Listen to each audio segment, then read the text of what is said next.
아이가 습관적으로 울음을 보이거나 잘 달래지지 않는다면 두 가지 원인을 생각해 볼 수 있습니다.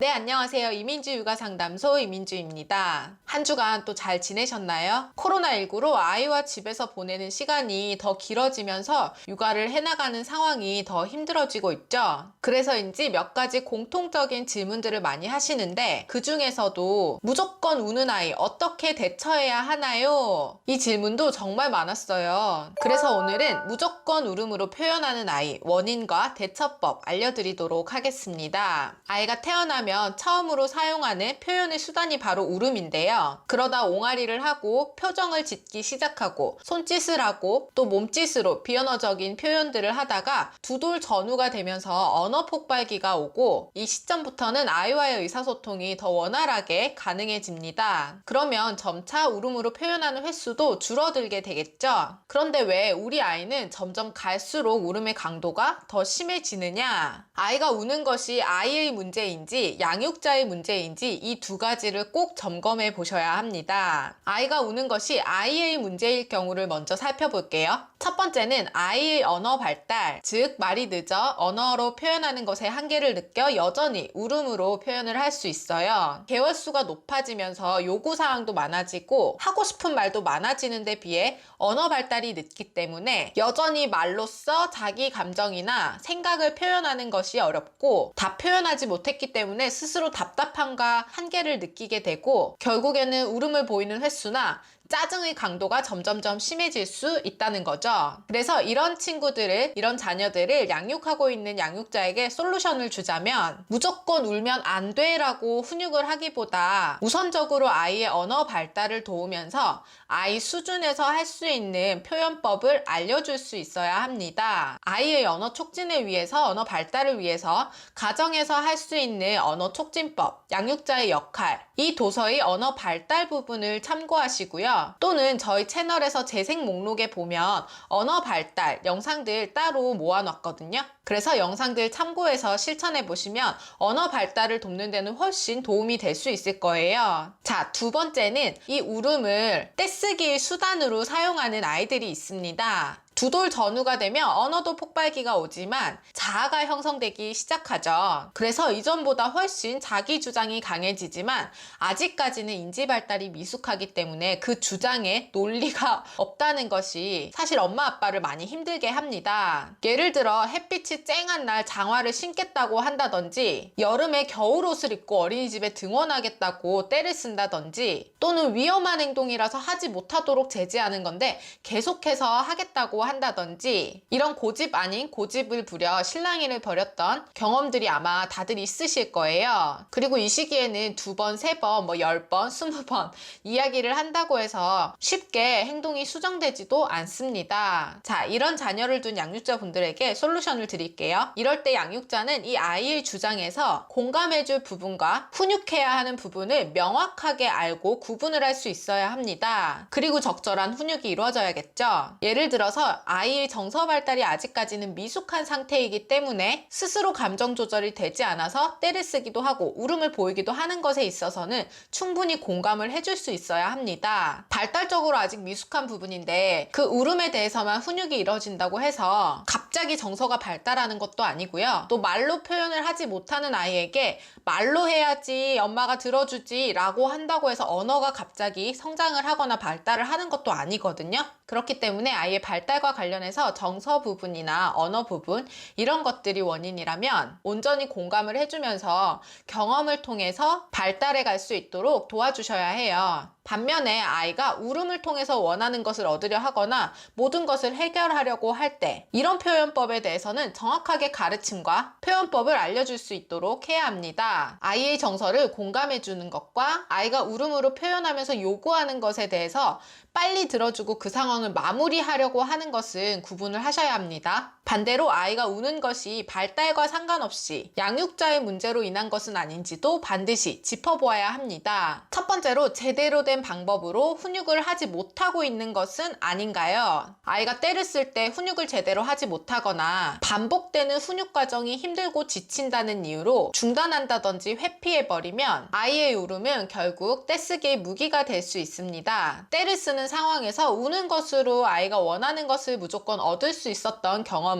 아이 입장에서는 원하는 것이 있을 때는 울어야지 얻을 수 있는 거구나 라고 충분히 오해할 수 있습니다. 이런 상황이 반복되고 있는 양육자와 자녀라면 절대로 울음으로 목적을 달성하는 경험은 하지 않도록 해야 합니다. 훈육을 하는 상황에서 아이가 울면서 안기려고만 해요. 그럴 땐 어떻게 해야 되나요? 라고 많은 분들이 질문을 주셨는데요. 엄마 아빠가 훈육을 하려고 하면 아이가 울음으로 그 상황을 종료시키거나 통제를 하려는 경우들이 있거든요. 아이의 의도대로 훈육을 이어가지 못하고 제대로 마무리까지 짓지 못했다면 결국에는 그런 경험들이 쌓여서 아이는 점점 더 강도 높은 울음으로 그 상황을 통제하려고 할 거예요. 훈육을 시작할 때는 반드시 아이의 울음을 그치고 들을 준비가 되었을 때, 대화를 할 준비가 되었을 때 시작하는 것이 바람직합니다. 훈육을 하는 것도 중요하지만 아이가 스스로 자기 감정을 조절하는 것, 이 부분도 이 시기에 반드시 배워야 할 부분이기 때문에 충분히 시간을 투자할 수 있도록 해야 합니다. 두 번째는 아이가 울음을 보여야만 관심을 준 것은 아닌가요? 평소에 아이와 보내는 일과 시간 중에 집안일을 하거나 스마트폰을 사용하거나 또는 다른 사람과의 대화로 아이에게 주는 관심이 적을 때 아이는 분명히 말이나 몸짓말로 관심을 요구하는 표현들을 할 거예요. 그런데 그 요구가 쉽게 수용되지 않을 때 결국에는 울음이나 짜증, 징징거림 이런 것들로 관심을 요구하게 됩니다. 양육자가 느낄 때, 양육자의 입장에서는 하루 종일 뭔가 아이가 징징거린다고 느낄 수 있어요. 그럴 때는 엄마 아빠가 아이에게 주는 관심이 적은 것은 아닌지 또는 제공되는 놀이의 양이나 수준이 아이에게 적합하지 않은 것은 아닌지도 반드시 살펴보아야 합니다. 그리고 또 한 가지는 아이의 울음에 대해 너무 과하게 공감을 해준 거나 반대로 아이가 울음을 보이는 의도와 상관없이 그 울음을 보인다는 이유로 혼나는 경험을 하게 된다면 이는 근본적인 해결이 될 수는 없습니다. 결국에는 긍정적인 관심이든 부정적인 관심이든 아이의 의도에 따라서 엄마 아빠의 관심을 자신에게 돌렸다고 생각을 할 수 있어요. 그러면 관심 받고 싶을 때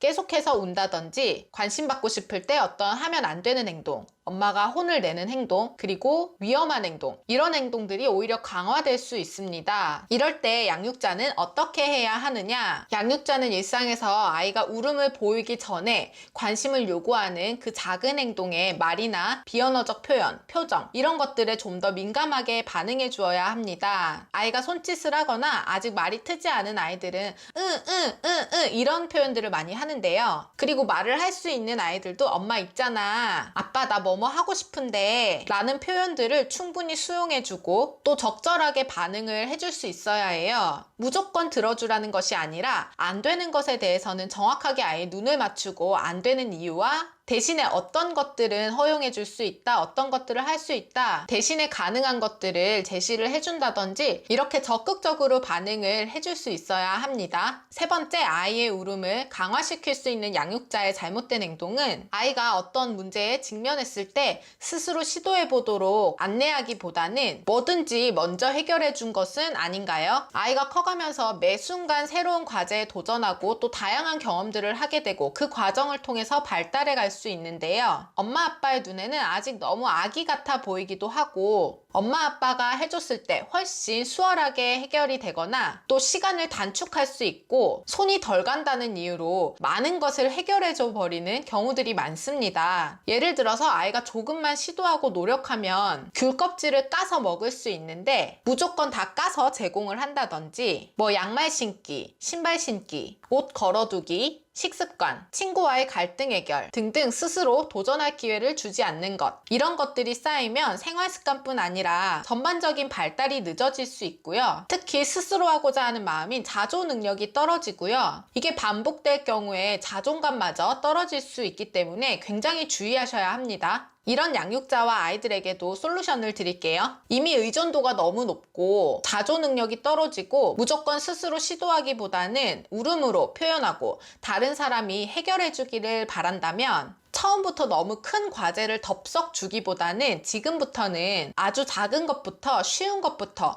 스스로 시도해 볼 수 있도록 경험해 볼 수 있도록 양육자가 많이 북돋아 주어야 합니다. 비계 설정이라고 하는데요. 아이가 1단계까지 가능하다면 1.5단계까지의 과제를 부여해 주는 것, 이게 바로 양육자의 역할입니다. 분명히 양육자가 해결해 줄 때보다 시간도 오래 걸리고 시행착오도 겪을 수 있고 그리고 주변이 더 지저분해지거나 손이 많이 갈 수도 있겠지만 계속적으로 시도해 볼 수 있도록 기회를 주시고요. 또 조심하셔야 될 것이 이렇게 하는 거야, 그 다음에는 이렇게 하는 거야, 이렇게 너무 많은 간섭을 하게 된다고 하더라도 아이의 자조 능력이나 자존감이나 발달을 촉진시킬 수 있는 것은 아니기 때문에 아이가 스스로 그 과정을 겪어볼 수 있도록 좀 기다려 주세요. 그리고 울음으로 표현하지 않고 뭔가를 시도했을 때 또는 스스로 울음을 진정했을 때, 이럴 때는 반드시 칭찬해주고 안아주고 긍정적인 피드백을 줄 수 있어야 하고요. 반대로 울음으로 표현한다고 해서 원하는 것을 얻을 수 있거나 모든 상황이 해결되지 않는다라는 경험도 시켜줄 수 있도록 해야 합니다. 자, 이렇게 오늘은 무조건 울음으로 표현하는 아이, 그 원인과 어떤 것을 어떻게 가르쳐야 할지 양육자의 역할에 대해서도 이야기를 나눠보았습니다. 오늘 영상도 도움이 되셨다면 좋아요와 구독, 알림 설정까지 잊지 마시고요. 저는 다음 시간에 또 만나요. 안녕.